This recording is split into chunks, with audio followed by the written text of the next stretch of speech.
I'm not giving up, I'm not giving up, no, not me. Even if nobody else believes, I'm not going down that easily. So don't give up on me. Hey everyone, are you rad for Christ? You fired up for Jesus? Welcome back to another episode of Radical Christianity, the talk show that highlights God in action. I am Drew, your host, and it is awesome that you have joined us today. All right, folks, I am afraid to ask, anyone here see that opening ceremony at the Olympics? Yikes, it was a doozy. As I'm sure you know, tons of people around the world were horrified, and companies like Home Depot even severed ties with the Olympic program after the opening ceremony featured what some are calling a mockery of the scene of Christ and the disciples at the Last Supper. Instead of Peter and John breaking bread with Jesus, this iconic scene featured a colorful lineup of drag queens and friends at the banquet table. But these folks from the Moulin Rouge weren't feasting on just anything. We're talking about a blue man portraying Dionysus served on a platter dressed in nothing but flowers. That daily special sure left little to the imagination. Now, who was the Greek god Dionysus? The god of wine. Kind of like how wine was served at the Last Supper. The only thing missing was bread. Maybe somebody at the feast already ate it. I think I know who. Really though, the whole scene, complete with Halo, took Hunger Games to a whole new meaning, if you ask me. The organizers of the event have issued an apology, claiming that they never meant any disrespect and that they were simply presenting a harmless little scene from the ancient Greek feast of Bacchanalia. What was that festival anyway? Well, I did a little research, and it turns out it was banned repeatedly as a scandalous sexual ceremony between all genders and ages, making it a lot more like Sodom and Gomorrah than the Catalina wine mixer. And like they say, where there's smoke, there's fire. And whenever there is a drag queen these days, there always seems to be a kid for some reason. And I am not sure what the child is meant to represent at this Bacchanalia, but I am not sure I want to know. Why always with the kids? What I also found pretty notable was the white horse with a headless rider. Organizers claim this was supposed to represent the daughter of Dionysus. But here is what Revelation 6:8 has to say.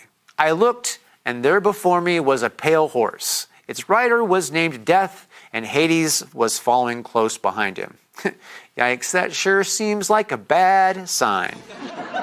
Those who are in support of the show at the opening games have pointed out that the scene is comparable to other works of art featuring pagan themes, such as the famous artwork Feast of the Gods. Yet, at the same time, wouldn't organizers have seen the comparison to the famous painting The Last Supper by Leonardo da Vinci? I mean, what do you think? Come and tell us what your thoughts are on our social media, and make sure to stick around for our awesome guest on this episode, okay? Also, you tell me, are you rad for Christ? You fired up for Jesus? All right.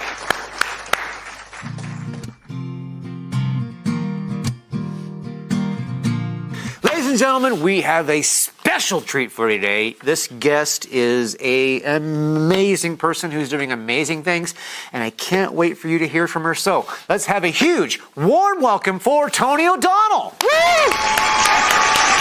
Woo! Toni, welcome. Thank you. Good to be here. So, welcome to Radical Christianity. Thank you. I like that. Radical. Yeah. Yeah. It's kind of got to be, I mean, this day and age, Christianity doesn't seem like such a radical concept to people. Yeah. But when you come down to what it means to be a Christian, it is pretty radical. It's radical. Yeah. I believe that. I mean, I call myself a barbarian because of the It's a great book, by the way. That is a great book. So is Radical Christianity. But yeah, I mean, with what I do, well, you can ask questions or whatever you need to do to try to get this, focused how you want. But I'm 25 years sober, so I came out of basically committing slow suicide and really upending my life and a lot of people around me, my family, and that sort of thing. So when I did finally get back with Jesus and realize that that was really going to be the only way that I was going to survive, my whole thing is, if I'm going to be a Christian, I'm going to be one. And so to me, that's, I just don't do anything halfway. It's the nice way of saying it. I don't do anything halfway. In an essence, like, if I'm going to commit to being a Christian, if I'm going to read my Bible, then I'm going to concentrate on what the red letters of the Bible say, which is what Jesus spoke. And I really take it seriously, like if he said it and it's written like that and it means that much and the blood was that powerful and we have life after, we better listen and pay attention to what he's saying.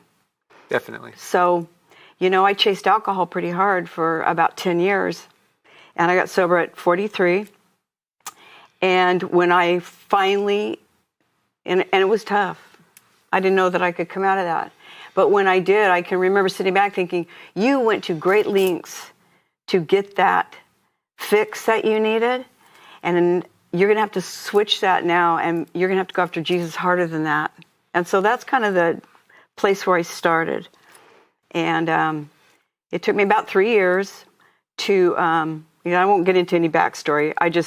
Well, backstory is great. Okay, I mean, you know, we're giving you the whole episode, Toni, because we know you have a lot to say. I know, but it's like, not 2 hours worth. But I'm kidding. It's not a 2-hour show. No, right. Okay, so really, I was raised in an upper middle class home, and my father was this close to getting his doctorate in education, so very educated, and we lived on a golf course.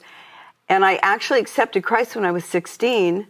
In 72. So that was like during the whole Jesus Revolution thing. So I'm part of that movement, which would be where campus life used to come on. You know, our campuses, you think back on that, and it was cool to sit and read your Bible and have people join you.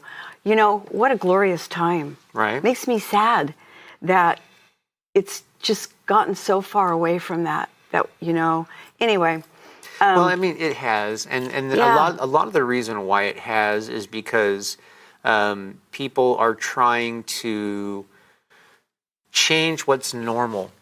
Yeah. You know, and you know, there's been a lot of things that have gone in society to try and drive, you know, the Bible out of the schools. Yeah. You know, there's people don't want to say it this way, but there have been a lot of conscious effort to try and paint Jesus as a negative, paint Christianity as a negative, paint reading your Bible as a bad thing, paint, you know, trying to, you know, define it, you know, in political realm, try to define it. I mean, and what they'll use is they'll use one person or a group of people that behave, you know, give us a bad name. Right, to give everybody else That's painted right. underneath and we're all what, bad people. Right, exactly. And we're judgmental.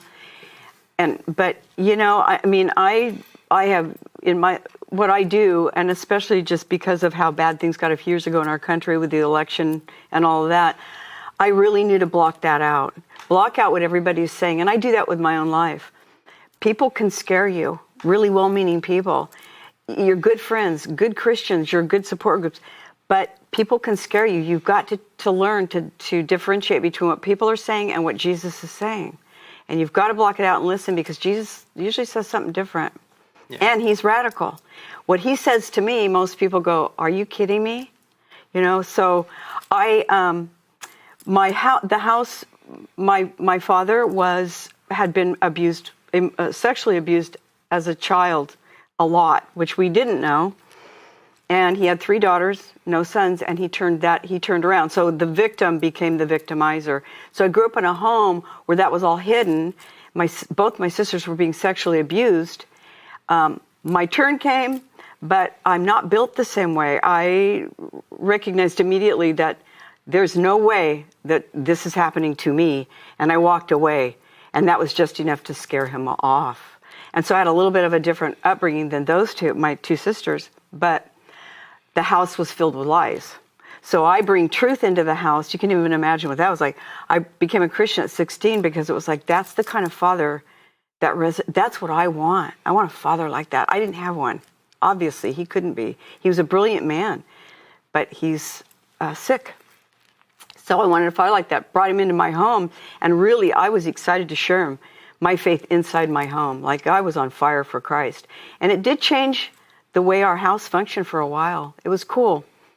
But the evil that was going on, the lies that were going on, the way truth it butts up against evil that way, it was probably no match for some like me. And, when the whole thing sort of busted wide open, everybody sort of fled in my house. Very sad story. And I kind of blew the whistle. And as it rolled out, it really wasn't appreciated, because I think everybody would have liked to have just kept it the way it was. If you don't address it, you don't have to change your lifestyle. Very sad. So anyway, that just kind of set me up. So I just sort of went off on a tear. I sort of just went, I didn't lean into Jesus. I leaned into the world. And by the time I was 30, I had a couple of divorces, a couple of kids. Not at all where I thought I was going to be when I was 16. So I made it to 30 without numbing out, but at 30 hit, for some reason, I was just tired and done. And I started drinking about 30. So I was a late bloomer when it comes to addiction. And I got sober at 43. So, and then I did get married for a third time. We've been married for 33 years. Actually, on Saturday will be our 33rd wedding anniversary. So he got really broken me. So the first 10 years of our marriage, he got drunk Toni. Anyway, so that's a whole miracle story. But sober, AA is how I got sober. It took me about 2 or 3 years to really feel comfortable even going back to a church. I didn't know if I was going to or not. And I was just too green still to think that if I didn't walk in, everybody's going to go, "Oh my gosh, your father's a pedophile." And he actually got caught later on with a second family, and he did 25 years in prison. He's out, and he's 93, and the whole family's reconciled to him. Whole nother miracle story. But that was part of all of that journey. Too much pain. So I got sober and knew I needed to get to a church. I had all these things in my head that were smart things, and the Holy Spirit must have kept them inside of me, because I knew corporate worship was important. So I found Clovis Hills. And first time I went, Steve Davidson was a pastor, and he was talking about his own son's addiction, and he was talking about the 12 steps, and I thought, this is cool. All right, I can be here. So I just went on a tear. I was like, okay, I can't get enough Bible. I mean, I'd probably do at least 2 Bible studies at one time, one with a group, one on my own. And I chewed that book up, man. I kind of think that has a lot to do with, because I see that a lot with people that are coming out of addiction. I kind of think that the addicted personality, you just switch the thing that your vice, Yeah. And so, I mean, I'm an all or not. I'm not anymore, because I've 25 years of sobriety, and I'm going to be 69 next month. Some things just get, bred out of you as a Christian. So I'm not an all or nothing person anymore. I'm very even, but that's how I was. And I thought, you know what? I've got so much time to make up for, and I just went after it hard.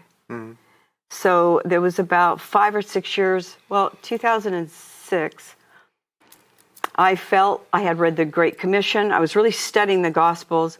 I was really studying the Great Commission statements, there's 5 of them. We concentrate on the one in Matthew, but there's 5. They're in every single Gospel and in the book of Acts at the very beginning. And it says, go. You have to go and make disciples. And it's like, yeah, get up out of the blue chairs, as we say in church, get up out of the chair. But how many people are really doing it? Really, really getting out and, staying in town is fine. I'm not saying that. Your ministry is your family. But I really felt like I really needed to go somewhere and see something. We're so blessed in this country. We don't even know how blessed we are. We don't, because we're used to it. And I saw a little thing in the church bulletin that said, we're going to do a mission trip at the end of 2007, like at Thanksgiving. And if you think you're interested, And I opened it and I said to my husband, I'm supposed to go on that trip to India. I'm supposed to go. And he was like, I'd never been on a mission trip, but I was supposed to go to India. And he just said, okay, because he always believed that. He's just always been supportive. Never like, are you crazy? That's what you think? Not allowed anyway. Not allowed anyway. Oh, yes, that's exactly right, too. So I went. I went. There was only 3 of us. I was 52. And I went by myself. The other 2 people were mother and son, and they had no more seats on the plane. It was kind of a weird way that thing did, but I flew by myself, and I was really scared. But I knew I was supposed to go. So one of the hardest things I've ever did was go. And went and did it and loved the people. Wasn't really crazy about watching people from the West navigate in another country. It was weird to me. It looked awkward. I don't know how to explain it. It just, I didn't really know what I was looking at. Like, we're there. Oh, here I am. Okay, I felt like a fish out of water. I really did. And I felt like, okay, this is above you. You don't need to be, this is above you. You don't know what you're doing. You do what you're told, but it didn't feel comfortable to me. And I thought, okay, I won't do it anymore. Well, right. 17 years later and 25 trips and a nonprofit, God had completely a different idea. And I had no clue. It makes me want to cry. No clue when he called me out that he was like, I really do have plans for you. If you say yes and you listen to me and you don't let fear stop you, I have something amazing, not only for you, but for the people of India. And so I paid attention. I've done some wild things in those 17 years. But I went back in 2008 because Clovis Hill said, would you like to lead a team? And I'm like, no. Number 1, I just don't really want to go back. Number 2, I don't know what I'm doing. You guys are crazy to ask that of me. No, if you go, we'll walk alongside you. I'm like, oh, God, are you calling me to this? Because I can't say no to you. And if I say no, what am I shutting down? And so I've always been FOMO when it comes to God. I have. If you say no, that's fine. You're still going to get a blessing somewhere else, but you can't believe what I had for you. You're never going to know. And I'm like, oh, no, I got to have that. So I went, and then I got the bug. I wanted to go back again. And so I led in 2009. And that trip, I really did a lot of my own planning and work. And I knew that I belonged there more than that. And I'm married. I have 1 grandchild at that point. I have 5 now. I mean, it was just like, what can you do? I mean, you can't come live here. And so the people that I worked with over there were transplants from Southern California. They'd had a church for 25 years. It's a famous little church called Church on Brady. And it's now Mosaic. Erwin McManus, I don't know if you know that name. But they were serving over there, and I got to know them, and they watched my work ethic, and they go, you know what? We would love to have you come in the summer and help us work with college teams from the U.S., because he gave college credit. He was a professor. I said, yeah, really? Yeah.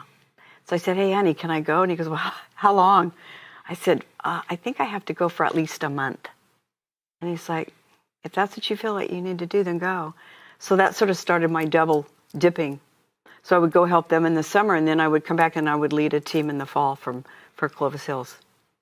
And yeah, that's kind of how the whole thing started. And I did what I was told for years, and then that changed in 2016. So I've been going since 2007. That changed in 2016. They were called back to the U.S., and it was like, wow, I don't really even know what I'm supposed to be doing now. But I went to see if God would speak to me, like, if my time is done, that's fine. If there's more to the story, I need to know it. So I went back, and I hooked up with a man that I had met before. His name was Jonaman Swal Singh, and we had worked together a few times, and he said, I have a heart to take kids off the street. You know, are you game? Am I game? Yes. That started our partnership, and I man, we built a, we built a facility called Simon House, and it was kind of like a safe house for kids that didn't have a place to live. And it's now become like the local church. So it's a big deal. And then we also started a tutoring center in a whole other area in another state. This is like jungle-ish stuff. And there's 60 kids in that one. So I have 60 kids in a tutoring program, built a church. And then I have a preschool in Delhi for 80 kids, a hostel for 40 girls up in Chandigarh, Punjab. God just keeps, here you go, here you go, here you go. And I've never been a fundraiser, and I didn't want to open a nonprofit. And in 2017, the church was helping I'm like, well, I need money to run these little tutoring things, like Compassion International was kicked out of India. India has slowly is closing its doors. Nobody knows that. Everybody thinks India's wide open. India's not wide open. India is closing. And they don't want Christians in. And in 2017, they shut Compassion International, they shut the doors overnight to them.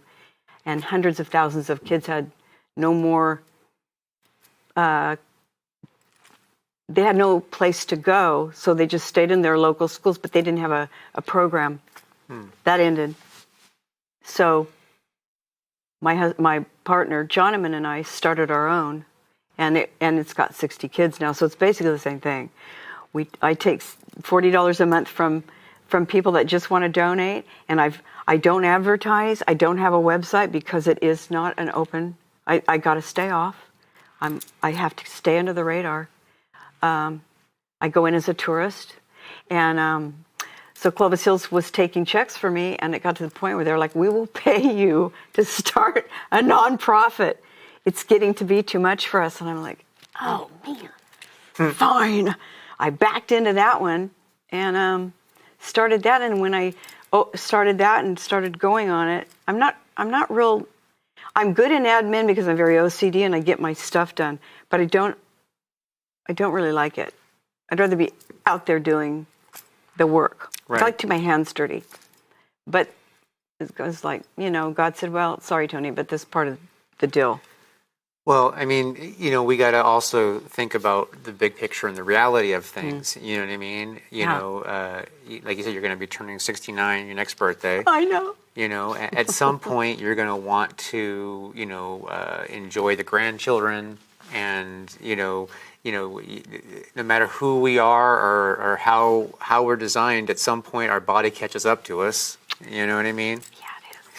Yeah. So, it's very likely that part of what God has and planned for you is to make sure you have a mindset over all things so that you can hand off the getting hands dirty while you watch the operational management, at which point you hand that off at some point. Exactly. And I have a plan in place for that. That was hard for me, but I do have a gal that I had met there, and she's 30 now, and she is an attorney. She graduated from Pepperdine. We just really clicked, and she and her husband really like to raise their kids probably in a foreign country at some point. He's a nurse. She's my perfect pick, perfect Joshua to my Moses, and she's actually finally had her 2 kids, and she's finally at a situation where she's going to meet me there in November of this year, and we're going to start walking through it. So I've showed her once. She lives in Colorado, so she's kind of my Joshua to, at some point, get that figured out. The trick with India is that it's not easy to get the funds there, and anybody that goes overseas that has the avenue has locked down. I won't get into the details of it, but they'll tell you the same thing. There's not much way to get it in except what you would perceive to be. You can be a beast of burden and carry it. Really? I would think that because of the nature of digital business, that there would still be those same avenues, like Cash App and India scrutinizes every single bit of funds that come into their country, and if it's coming from somebody in the U.S., they're going to ask you a ton. They don't want any outside funds coming in. So that would shut down Fiverr, because I mean, most of the people that work as employees in Fiverr are from India. if you're in if you're business, and it's not has anything to do with that now, simply education. But yeah, we've pretty much exhausted a lot of our avenues. But and we're not big, but even the bigger ones are having an issue. A lot of places in Africa, same thing. So, it's just, we're working on it. Working on that. And then, pretty soon the leading teams is it's a lot of work. I've probably led I counted up this morning just to see and I probably led maybe 20 teams from the church. And probably about 12 others outside of that, like college teams and stuff from Cal Baptist, Palm Beach Atlantic in Florida. I've done a lot in 17 years, a lot. And I'm getting a little tired. My grandkids, that's part of their life with me. India's kind of a big deal for them too, because they watch me, but yeah, they'd like a little more of their Nani. I'm very hands-on grandmother. So if I'm not there, I'm there. And you know what? I just switch hats fast. I'll be gone for 5 weeks. I get home for a week, and I'm digging right in with those grandkids. And one of these days, that has to slow down. Mm-hmm. So those things I think about. Yeah. Well, the grandkids' years, it's basically like 13, and then they don't want to see their grandparents anymore. However, I have one that's turning 13 in a week and a half. He and I are taking I do a special trip when they're 13. He and I are taking a special trip on Sunday. He doesn't even know. He knows he's never been on an airplane. I'm taking him to SeaWorld. I'm flying him. So that for 3 days. He is, if you told him, he probably will not really want that much to do with me. He will he would say, "Oh, you're out of your mind. Like, don't say that." I have one that's going to be 16 in October, and same. For some reason, we're just very you think that.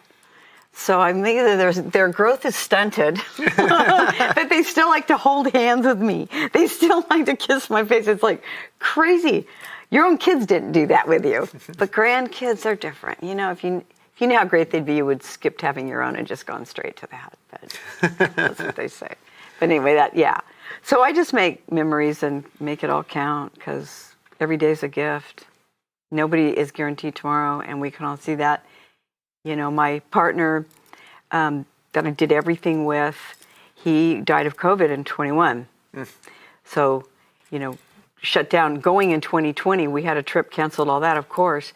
And then we did everything from afar.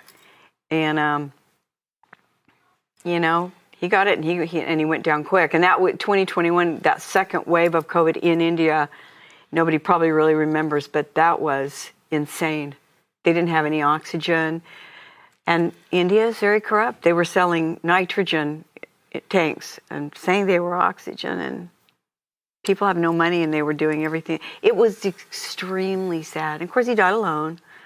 And but his wife took over for him, and so she and I'm very close to the family. They're family to me. So we've kept everything going. But it upped the ante. After COVID, that upped the ante. It made it really difficult. So what basically happens on a trip to India? It depends on the team I have, because I custom do whatever. If they like a challenge and they're, in fairly good shape, then I will take them to the 2 facilities that I have in the other. I work in the state of Delhi and the state of Orissa, which is in the northeast. It's below Calcutta. It's off the Bay of Bengal. It's hard travel. You have to fly, and then you can fly without taking a train to your destination. So that's where I have the church planted. So they'll go with me to see that. The kids now are gone. All the kids that came in at 5 and 6, they're now in college, and they're engineer and stuff. That's like really a successful thing, because it's all about education. Everything I do is about education. So, sorry, I pressed that. So for me, it's like transformation through education. You educate kids. to raise them out of poverty. So we always go for education. So they're in school, we tutor them, and then we throw Christ in that. So it's like a win-win. And so if the team is up for a challenge, then I'll take them there, and they can, because the travel is hard. To get to my other facility, they have to take a 12-hour overnight train ride, get off at the station, take another hour-and-a-half taxi into the village, and then you have to go right at the right time of year because it's extremely hot. Your power cuts out. You have to be kind of stealth, and then you got to get right back in a taxi, go back to the train station, go back on a train, and then go to another airport, and then fly back. That's a lot. If they don't want to travel that much, then I'll keep them in Delhi, but I usually try to get them out. But I have a school in Delhi, and I have 4 pastors that are really close-knit to me that I've sort of brought up. And so they have 4 different churches they've planted. So what we do is we just support the people who are there. You tell me what you need of us. So what do you want to hear about? So I'll take somebody, and they'll usually preach a sermon. We always do women's meetings to support the women because they're treated, it's a Middle Eastern culture. They're not treated well. Right. Kids have no value unless they're a boy. And so we do a lot with kids. We do a lot with women. And then I support the pastors in whatever they need. And we just show up, and we're an extra set of hands and feet. And it's good. It's really good. So I know that in India, like there was a wave where Christian culture was embraced, but it's been pushed back on very hard. Yeah. So how does that affect things? Number one, I won't get a business visa because then they'll dig into me. I keep my tourist. And I go so much that when I go through immigration there, they say, "Oh, welcome back." when I'm walking around Delhi, the shopkeepers will say, "Oh, where have you been?" Because they're so used to seeing me. So I have good credibility with that. You cannot openly proselytize. So what they've done, it's a smokescreen. Where Delhi is a big city and it's a melting pot, and there's a lot of different cultures that have to come together and live together. The Muslims, the Sikhs, and the Hindus. They have to live together. Hindus are not fond of Muslims. They want Muslims out. They want Christian out. Mm-hmm. They're okay with Sikh, but those 2 groups. But in a big city like that, it's a metropolis. It's a little different. You start going out, the further out you get, the more conservative Hindu they get, and that's where they start arresting pastors. They lock them up, they don't give them bail, and they charge them with anti-conversion. And that's happening everywhere. They're hurting them, they're killing them, they're burning churches right and left.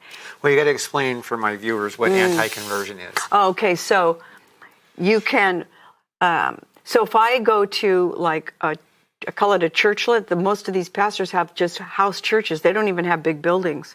So they're in their own home, they're conducting a regular church service, which is worship, and then it's like church.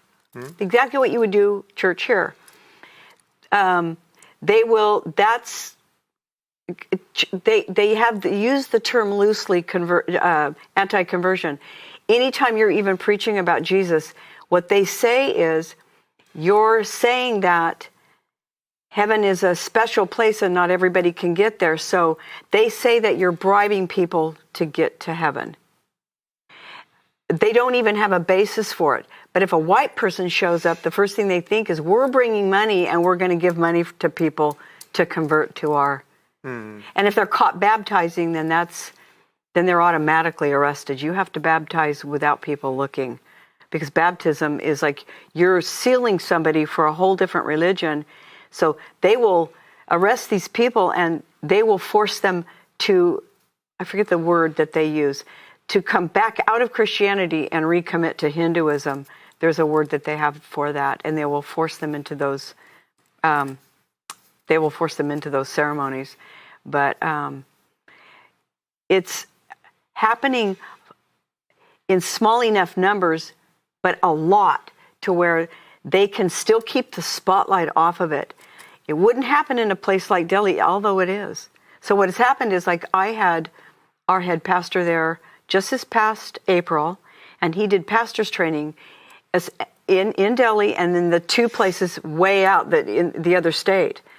Now, those states were very. I have a pastor that says, "Let's roll." There's not very many pastors that would have done it because he kind of put himself at risk. And we put ourselves at risk to be there and do it. If the police would have come, they would probably not have arrested us, but they would have arrested anybody involved.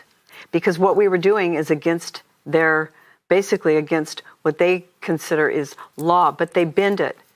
It's kind of a hard, but you see how it's happening. And so in Delhi, they have started new laws, like if you're going to meet, you can only have 60 people, and that's it. So they will patrol the areas, and they'll come in on you. And if you have more than 60, they'll shut you down.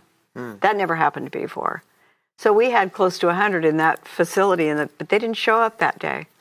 So there's no, like in America, we have like rights to assemble and all that kind of stuff, and they have none of that there. They have none of that. Yeah. No.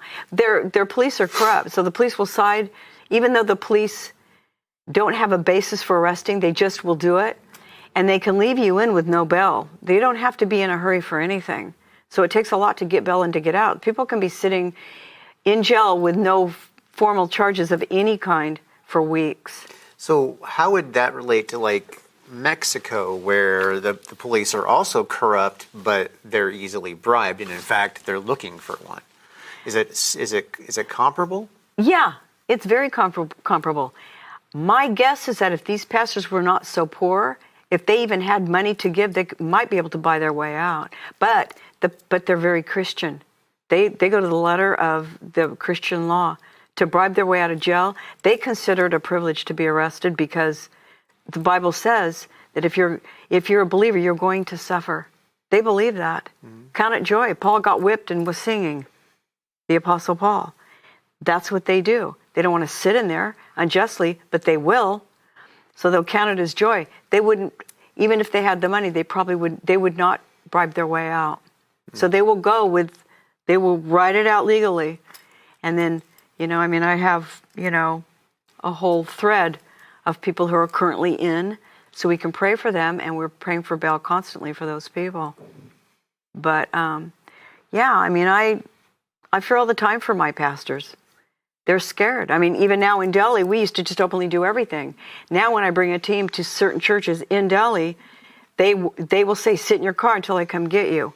Because the little chai walla, which is, chai tea, a walla has a stand. So this chai walla, who has a little chai stand, he's watching, he knows, and he'll call his thugs. And he'll come and they will give us a hard time. So don't get out of your car until I come get you. So all of that is happening. I don't concern myself much with that. Yeah. I just don't.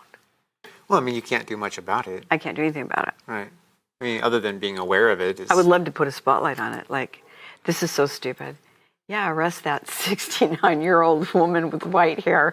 Make yourselves look bad. Not really. Well, but come on, you guys. Well, there are things that you could do, but you don't want to be on the radar. So exactly. They could pull my visa and never give me a reason, and I would never go back to the country. What you need to do is just have a documentary made and just not have your face on it. Yeah, exactly. So you make a documentary about the whole thing that you guys are doing and the whole situation, and you don't let them know you're doing it. Yes. Well, that's supposed to be in the works, because I also took one of our tech genius guys from our church on that trip in April, and he's been working on doing a lot of that, so I'm excited to see some of that. But yeah, I'm so old school. I don't really have much videos and stuff. I just kind of let the Lord lead me, and I just kind of do what I need to do. The people I work with are grassroots people, and some are very educated, but only a few, and some are not educated at all, and I work with all the different people groups. So India is very dependent on money from the U.S., aren't they? In general, like income, most of a lot of what their trade, the GDP, they get there is from the United States. Yeah, and Modi has, I don't know, he's met with Biden. I know he met with Trump, and he wants to keep a good relationship with the U.S. But if you're there as a Christian, I don't care probably where you're from. It's going to be frowned on. International incident, they probably wouldn't want to start one. But, nobody's going to push that envelope. Unless somebody can turn it into a profit factor for them. Yeah. I mean, I know some Americans that have been arrested with money on them at the airport, but they were tracked and they were there on business. They were very much out in the open about what they were doing. They had big churches and stuff, and they got targeted. And one guy, I know, one guy from back east or the Midwest, whatever, they took his passport and his visa, and they sent him back. They deported him, and he said, "You're not welcome back anymore." Probably kept his money. He took a large amount of money to finance what they were doing. So lots of prayers go up when I leave the country and with what I do, but I always feel very protected. I really do. I don't take that for granted. I ask for a lot of prayer, and but I don't. I don't know. I fell in love with India, and I fell in love with the people. I've seen God is allowing me to see some of the fruit of what we started a long time ago, and the kids that are growing. The girls that are being able to not be forced into marriage now, they're being able to make a choice to have to further their education and be something, because that's not what happens to the girls.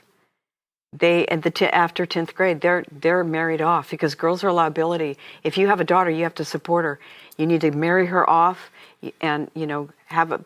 Well, do you think that factor is related to the level of call center business there is there? Because they literally are shorthanded, on that.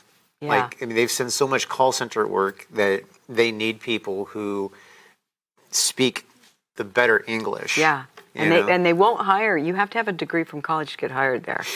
Wow. So if you don't have the money to you can get to college, but you will notice people who are educated in India speak English. That's why it's really hard to learn Hindi, because they don't want you to speak Hindi. They want to, because the more English you have, the better off you're going to be. I work with a lot of people that don't speak English, but I use translators for everything, because the depth of Hindi, I could never get to the depth to say the deep stuff. I can get myself around, I can keep myself safe, but I can't have in-depth gospel conversations in Hindi. It's a tough language. Well, there's probably a lot of words that would be hard to translate on that subject. Oh, there are. Yeah. But, because Hindi is a really obscure religion in itself, with all the avatars and. Oh, the religion? Oh, yeah. They've got over 350 million gods. Yeah. You can find a god for everything that you want to do. So if you want to drink a lot, you could justify it by having a god of alcohol of some kind. It's a true story. There is one for everything. And it's harder to combat that, but it makes it tougher, because they love the story of Jesus, so they'll just put another god on their wall. So it's like, no, but you don't take the others off. Well, why? We got him up there, and so it's because the others are not real. Yeah, it's really dark, and there's the evil that prevails in India. Like, I've traveled the world. That's really specific for me and really unique. The country is you can feel a lot of times, like, I know I carry the Holy Spirit. I know when I put my foot down, I feel the light go out and radiate. I can't even tell you. It feels good. But I know that there are so many, if you don't believe in spiritual warfare, you better not go to India, because there's a lot of stuff there. That's where yoga started. Yeah. That's where levitation is. That's where yogis are. That's where, pulling yourself out of the world and getting yourself as one with the universe and the God, and, the Kundalini spirit, getting the snake, and it's under the snake, and it's a lot. Yeah. Mm-hmm. Yeah, that would probably be the nation that has the most metaphysical stuff that they. I think so. Yeah. I really do. Yeah. Well, the movement in the United States was based on the first major interaction with the culture there. Oh, yeah. So that was like the early mid '60s. You know what I mean? When the cultures kind of crossed over. Yeah, Beatles kind of with Ravi Shankar. Right. Yeah, and then they in Rishikesh, where they went up to do their meditation and stuff. Hardware which is at the top, the Himalayas, and it's where the Ganga River comes down. Which I'm taking a team there. There was a lot of it's not the Beatles started it. They kind no, of but they made very it popularized They made it popular. Yeah. George Harrison made yoga and Hare Krishna, and Krishna is the Lord of yoga. He made that very popular, and so it's kind of like, okay, and I won't get into that. Let's do Christian yoga. I used to teach yoga. I was really fit. I'm still pretty flexible, but I used to teach it. And then when I went to India and I started really paying attention, I came back and it physically made me ill to do it. Because it was like every single pose is bowing down to one of their gods. And we've turned it, we've watered it. And I have friends I love to death. And yoga is such a good thing because it really can work you well. So, it's kind of a tough thing. I don't have any judgment over anybody that does it. Personally, I know what I have seen, and I know what I know. And so for me, I got to my own self be true. If you don't have that, if you're not aware and you don't have that association, how can it possibly bother you? But if you're aware of it and you know it, then of course, once you know, you're responsible for what you know. Right. And so, but I don't preach it. I don't talk about it. Very rarely even say anything about it. Surprised I even brought it up, actually. But it's part of that whole culture, and you can see that how everything sort of has filtered to us in a way, and it's like a smokescreen. Like we're living under a smokescreen here in this country. We don't know half the stuff that has become so dangerous. So it's good to travel out. We have problems like that here. You know what I mean? But the problems in America are handled very differently. I imagine in India, they're not afraid to be bold and blatant about their prejudices and discrimination and, that kind of stuff. Whereas in America, you have to kind of... Oh, yeah. No, you got to be tricky. Yeah, I mean, politically correct is not a thing in India. They don't even have a filter. They will just tell you flat out, you don't look good. I mean, most of the time. My thinness bothers everybody there. I should be bigger than this. It's funny because they really assess you, and they have no filter. I love the culture. They don't have any personal space. Most Americans really struggle with that too. Yeah, it's just Asia. Well, yeah, but I mean, I have seen. I've never been to India. I know a lot. You should go. Someday I hope I can. I know a lot of people that are from India traditionally that live here, and they still live very traditional. Oh yeah. It's like you get that welcoming sense from them. They welcome you into their home and that kind of stuff. But then you realize that it's very limited. Oh yeah. It's like you're welcome to this point, but you got to be one of us to come. The rest of the way. Exactly. That's why, and people in India will say that I have become a welcome outsider. So most of the Indians that I work with now say she's more Indian than we are. But just because I do so much navigating that even the people that live there, if they want to buy something or want to know where something is, they will reach out to me. Where can I go to get this? And they live there because they're very much, they stick to in their own little world, and I like to blow it open. But it's good. Their hospitality is off the charts. Anybody in the Middle East, their hospitality is off the chart. We don't do it as good as they do. Like they don't have any. Everybody is welcome. They'll roll out that welcome mat. I mean, basically, you're God in their home. But you're right. Here's where the line is drawn. But they do it themselves because they're a caste system. I'm in this caste. I can mingle with you at work, in the workplace. I can mingle with you and all that. But don't try to marry anybody in my family. You're not of the same caste as I am. And that's where we'll have a problem. Yeah. It seems like marriage is obviously a big one. It also seems interaction with children is one that they're very, like they'll introduce you to your children. You know what I mean? Mm-hmm. But then, like, if the kid tries to talk to you, sometimes they'll be like, "Oh yeah," because kids are just they don't. But we'll say, "No," you'll talk, and then they'll back off. But if you like here in Fresno, Clovis, when I see Indians walking out, and most of them are Sikh, but it's pronounced Sikh, they understand Hindi, but Punjabi is very similar. So if I just say, kaise ho, aap kaise hai, they'll go, oh, and it just takes, all the barriers are gone. Nobody, how does somebody like in this town even know how to say that? So then I'll do my limited amount, and then we can have conversations, and it's always pretty cool. When they know, when I tell them, yeah, I spend a lot of time, they're like, oh, I've been there a lot more than they have gone back. There is a huge difference between the Sikh and the Hindi. Huge. Yeah. Hindu, yeah, huge difference. Hindu, right. Well, Sikh were Hindu up until 1400s, and they came out of it. So like if you cut a lemon in half and pop the seed out, they were the seed that popped out. Yeah, well, most people that I know that are Sikh, that I've engaged in conversation, they all love Jesus. They think Jesus is awesome. Yeah. You know what I mean? Yeah. As a prophet. Right. Well, I would say I've gotten varying descriptions of who Jesus is in their world. Yeah. You know what I mean? Yeah. They don't choose to follow Christianity or whatever, but then they will recognize Jesus. Yeah. A lot of them will recognize Jesus as the Christian Savior, the Christian God. Yeah. They just don't realize they need Him too. Right. Well, and the Sikh people are so altruistic. I mean, their whole feeding program saved a lot of lives during COVID. They'll feed anyone. I don't know, their temple, their gurdwaras, people know when those orange flags are up, that's feeding time. Anybody can go and have a meal. The places in India, well, and I take teams on tours of these places so they can really look at and see it.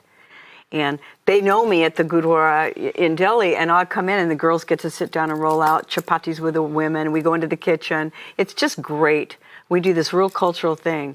But they will feed probably 10,000 people a day. And most of them are not Sikh people. They would be Hindus coming off the street. They know they can have a meal. And they're really good. They have the biggest food bank here in Fresno. The Selma, big Gurdwara out there.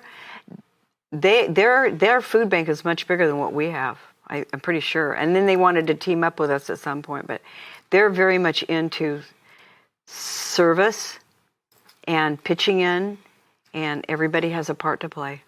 And so they all give back. I love that. I think that's so cool.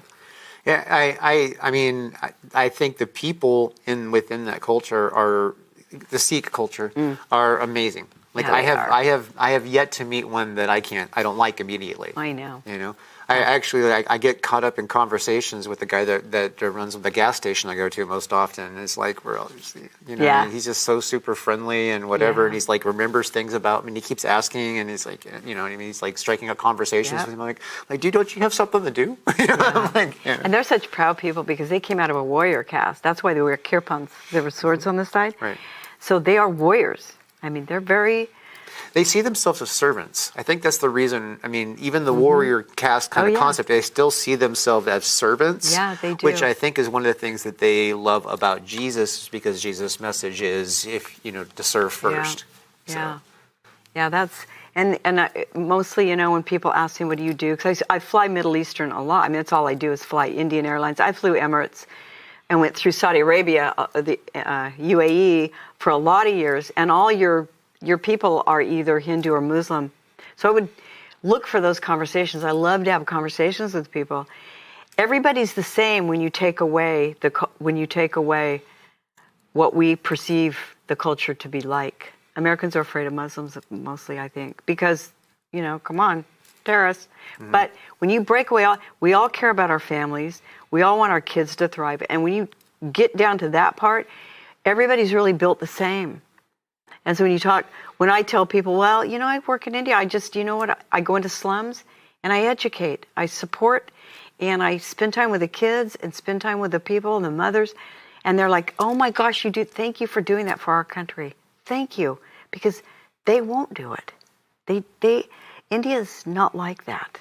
That Hindu's not like that. Upper caste Hindus would never get their hands dirty. That's polluting. But they appreciate that I'm willing to do it.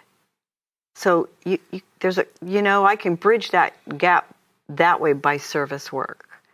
And then if the conversation got deeper and I felt safe enough, I'd spill my guts. But that I'm very careful about.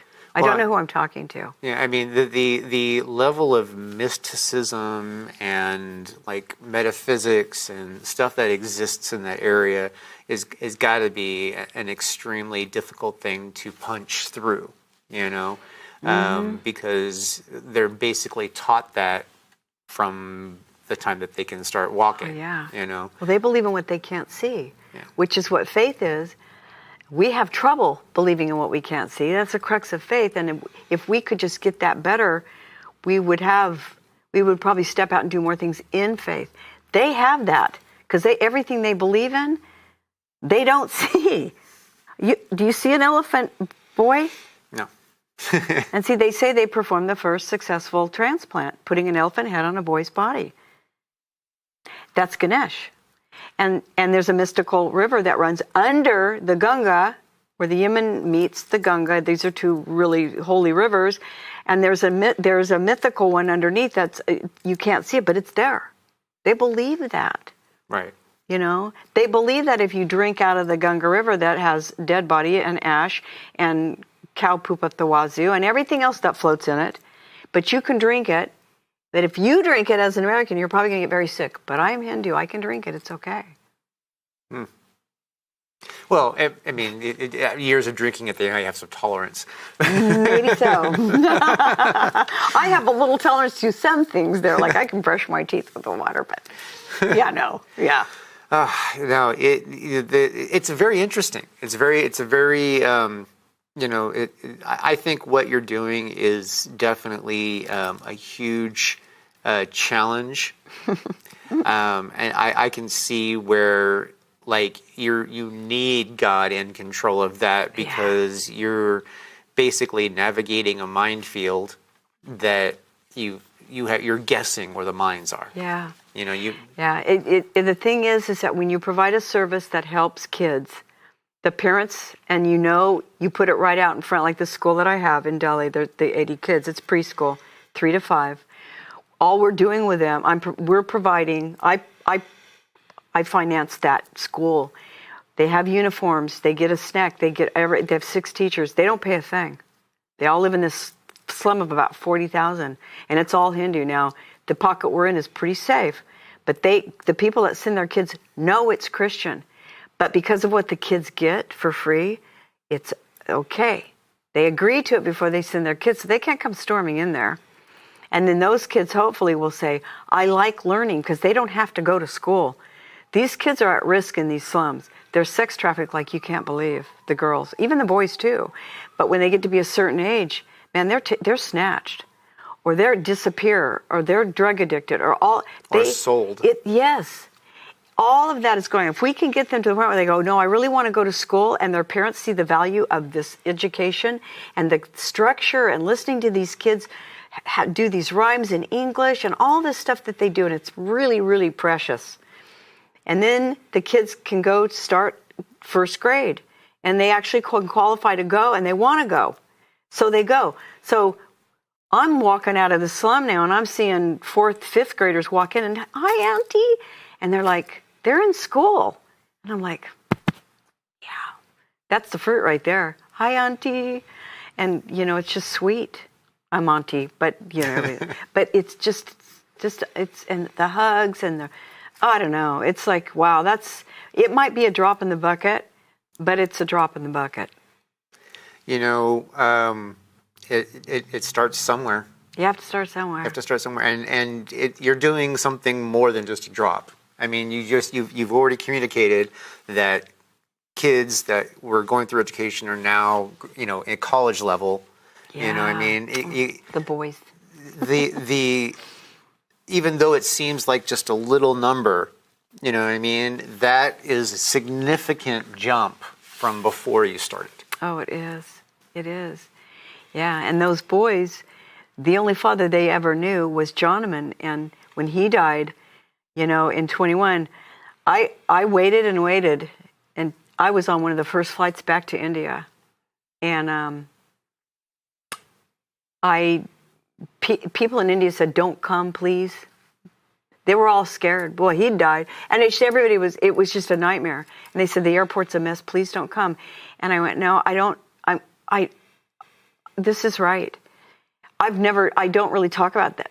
That getting off that airplane and walking through that airport, just a week before, it took 8 hours to get out of there. They were so unorganized. That was when they had to check your vax and blah, blah, blah, blah. And chances are getting off that plane, they want to see your vax. You had to stand in a long line. I'm going to tell you right now, I got out of that airport in 45 minutes, and I've never gotten out of the airport in 45 minutes. I had such protection around me that I literally walked through lines. India's really unique. If you act like you don't know what you're doing, you can get away with a whole being at my age and like, oh yeah, oh, was I supposed to stand in that line? It floored me. When I got out of there, my partner's widow picked me up, and it was really, we had to fly to that safe house that he had built. He had just finished building it. We just put an upper story on it. He never got to live in there or be in there. And all those kids had to be told that he had died. And when I went back, we had to be together as like family. And I had to go through talking with them about their precious papa not being around anymore. That was hard, man. That was probably one of the hardest things I've ever done. But that's how connected I am with that whole thing. And I knew I had to go back. I knew how to go back fast. And so I did. I went back. I spent Christmas with them. I didn't spend Christmas with my family that year. Well, let me tell you what. I mean, what you're doing is definitely the Lord's work. And God's definitely a big part of it. You can, you just kind of like sprinkled some of the details on us, and I'm sure that there are multitudes of examples of God being very present in your ministry in India. And it is something that most people would be terrified to even think about doing. And you just go through like a tiny little Spitfire. And it's the Lord, though, because I'm still surprised. I just have a peace about it. If God's not going to be in it with me, I don't want to be there. It's just, that's all there is to it. When he shuts it down, I'll shut down. We'll see. Well, thank you for coming on Radical Christianity. We have a saying here, and that is, you're definitely rad for Christ. You're definitely fired up for Jesus, and we love to see that here. Oh, good. God bless you, Toni. Okay, thank you. Thank you. All right, thanks. All right.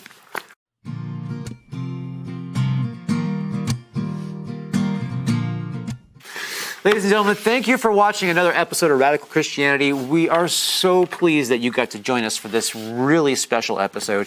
Toni is an amazing person who's doing amazing things. And, we could really, really, really use your prayers for her. So if you're the praying type, keep her in your prayers. Write it down right now in your little prayer journal or whatever, so that you remember to put her name is Toni O'Donnell.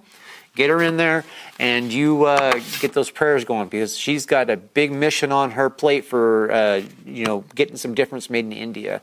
And she is making that difference. So let's get those prayers going, all right? So with that said, there's probably somebody watching right now, in fact, I know there is, who is wondering about Jesus in their life. They're feeling that little tug on their heart. They're kind of wondering, like maybe their life is going crazy and they need solutions to it. Maybe they're feeling some kind of, call to something bigger. If you are a person experiencing that, let me just tell you, there's nothing to be afraid of. I have yet to meet a person ever who has regretted making a decision for Christ. So if you're wondering if that's going to be okay and how do you do that, it's really simple. All you need to do is just talk to Jesus. And you just say, God, I need you. Come into my life. Turn me into the person that you've designed me to be. Help me to put down my ways and take up your ways. And, something like that is all that you need. You see, in Romans 10:9, it does say that if you believe that God raised Christ from the dead and you speak with your mouth that he is Lord, you will be saved. So if you have made that decision today while watching the show or a rerun of the show or at any given time and you want to let us know, we'd really appreciate it. And the way you can do that is you can go to our website, and it's radforchrist.com. That's RAD 4Christ.com. We have a form on there called Got Saved. If you fill out that form, I would be able to send you a Bible and a little gift to show you that we are happy that you joined the family of God. And we would love to be able to support you and keep in touch with you and help you find a church or whatever you need to do. Just let us know. Also, we have an Ask Question form. So if you have a question about the show, about the Bible, about our guests, if you have a question about math homework, we'd love to try and help you. It's kind of what we do. Also, if you have a prayer request, we have a form for that as well. So please let us know the things that you're struggling with, that you need help for, that you need prayer for. Because you see, we are here to serve. Now, this is the most important part, and that is that Jesus Christ loves you, and so do I. Thank you for watching Radical Christianity. We will see you next week. And I'm not giving up, I'm not giving up, no, not me. Even if nobody else believes, I'm not going down that easily. So don't give up on me.